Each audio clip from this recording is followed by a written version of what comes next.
बच्चों को समझाना चाहता हूँ। ये बेहद के बच्चे, ज्ञान और योग करते रहो, दिन रात करते रहो, समय को मत गवाओ।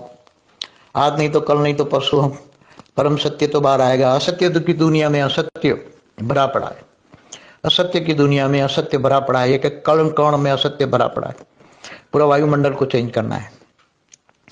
तो जो वायुमंडल को परम सत्य माना, परम शांति से, वाइब्रेशन से भरेगा, उनका ही भाग्य बनेगा।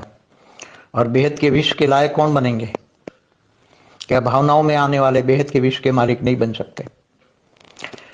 अरे एक यहाँ लौकिक में भी एक कोर्ट का जज होता है, उसके पास भी अपने देह और देह के संबंध की कोई फाइल आती है तो वो भी दूसरी कोर्ट में ट्रांसफर कर देता है। लॉ नहीं है कि भाई तुम देह और देह के संबंधों को जजमेंट करने में जरा भी बुद्धि में ना आए, ऐसा नहीं हो सकता।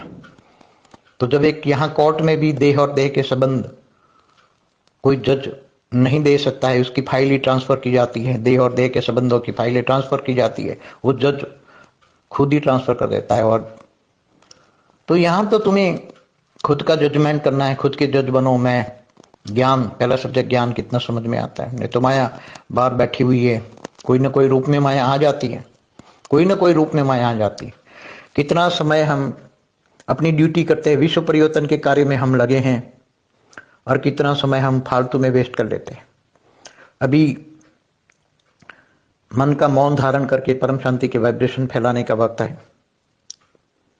अभी वाणी से परे, आवाज से परे की दुनिया में रहने का अनुभव करने का वक्त है। जितना हो सके इतना मन का मौन धारण करो, एकांतवासी बनो। एकांतवासी, अगर तुम्हारा मन एकांतवासी नहीं बन सकता है तो समझ लो कि तुम्हारे मन में कहीं ना कहीं खामी है। मन इधर इधर भटकता रहता है तो समझ लो अंतिम समय में तो सबका जजमेंट एक साथ में होना है। मन जहां भटकता है कि मतलब मन के अंदर एकांत में रहने की शक्ति नहीं है। मन एकांत रहना चाहिए, मन को कहीं भी इधर उधर मत भटकने दो, नहीं तो मन तुम्हारा पतन का कारण बनेगा। समय आने पर मन तुम्हें धोखा देगा। इसके मन को परमात्मा में लगाओ, मन को एक बाप दूसरा में कोई में लगाओ। एक बाप के अलावा किसी को याद करने का नहीं है।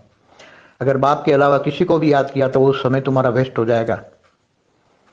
इसलिए अंतर्मुखी बनो। हमेशा कहता हूं अंतर्मुखी सदा सुखी और बहिर्मुखी सदा दुखी।